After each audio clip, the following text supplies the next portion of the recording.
जादूपुर गांव में दो सगी बहनें रहती थीं। दोनों बहन बहुत अलग थी। मीरा एक ईमानदार लड़की थी तो वहीं लीला बहुत लालची औरत थी। उन दोनों के पति काम की वजह से बाहर रहते थे, इसलिए वो दोनों आपस में बहुत मेल से रहती थी और साथ साथ हर काम करती थी।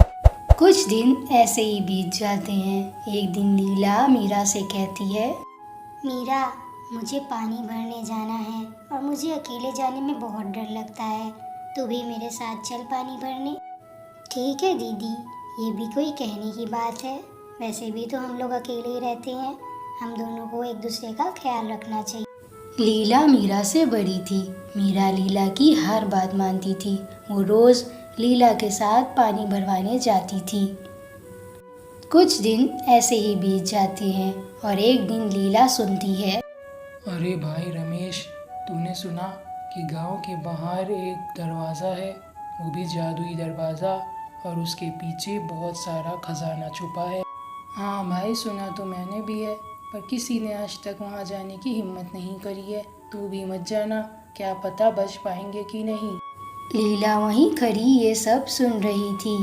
ये सब सुनकर लीला के दिमाग में एक बहुत अच्छा आइडिया आ जाता है। मीरा, गांव के बाहर एक जादुई दरवाज़ा है जिसके पीछे बहुत सा खजाना है। चल वहाँ हम लोग चलते हैं। पर दीदी, ऐसा कुछ नहीं होता है। हम वहाँ जाकर क्या करेंगे? क्या पता हमें वो खजाना मिले या भी नहीं। और मुझे तो ये सबसे बहुत ज़्यादा डर भी लगता है।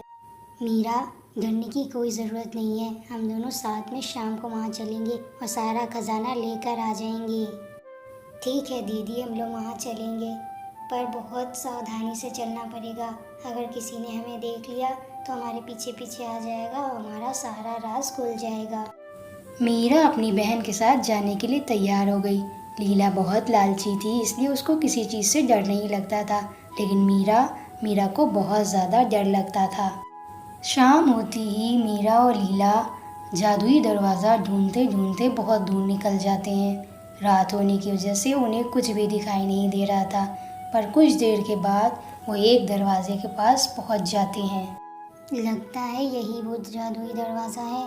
देख तो कितना चमक रहा है, और ये तो एक गुफा है, पर लोग इसे ऐसे क्यों कह रहे थे कि ये खतरनाक भी है। दीदी, लोग कहते हैं कुछ सोच के ही कहते होंगे। अंदर नहीं जाते हैं ना, क्या पता हम लोग वापस आएंगे भी नहीं। क्या पता ये सच में खतरनाक दरवाज़ा हो।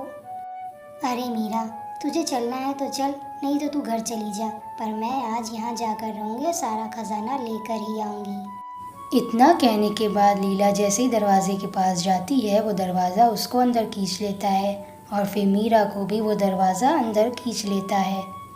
पर अंदर जाकर वो लोग देखती हैं कि एक साधारण सी झोपड़ी होती है, जहाँ एक बूढ़ा आदमी लेटा हुआ होता है, और वो उन दोनों से पूछता है कि कौन हो तुम दोनों और अंदर कैसे आ गई?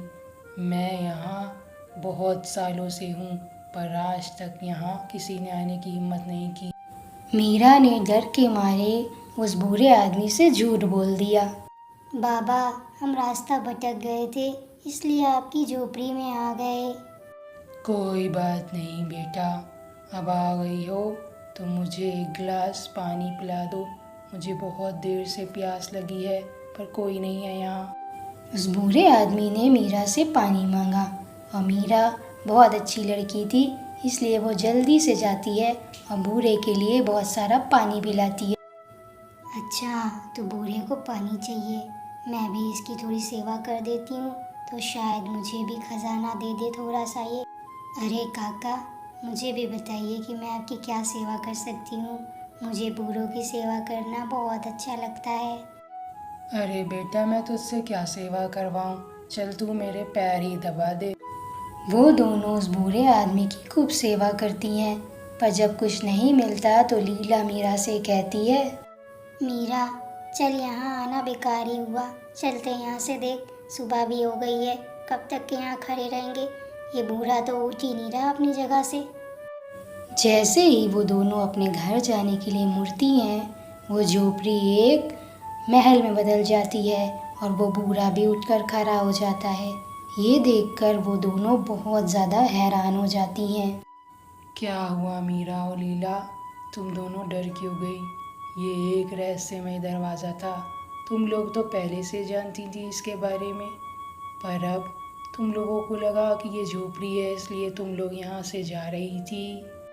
कई साल पहले एक साधु की सेवा की थी, उसने ही मुझे इसकी देखभाल करने को रखा था और कहा था उसने, जब कोई ईमानदार आए तो उसे इसकी देखभाल करने के लिए छोड़ देना और तुम यहाँ से चले जा। मीरा, मुझे तुम बहुत ईमानदार लगी, आज से तुम इस रहस्यमय दरवाजे की देखभाल करोगी। पर बाबा, मैंने भी तो आपकी सेवा की थी, आप मुझे इसकी देखभाल करने को क्यों नहीं कह रहे हैं? मीरा को ही क्यों कह रहे हैं?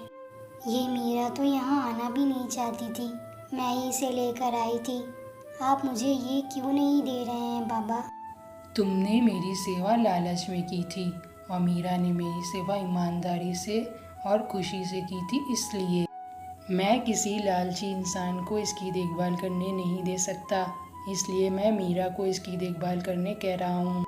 बाबा, आप बिल्कुल फिक्र मत करिए, मैं इसकी दिल लगा के सेवा करूँगी और हमेशा ख्याल रखूँगी। मीरा बेटा, जो भी ज़रूरतमंद हो तुम उसकी मदद करना, और तुम अपने लिए भी यहाँ से सब कुछ ले सकती हो, पर कभी किसी लालची की मदद मत करना।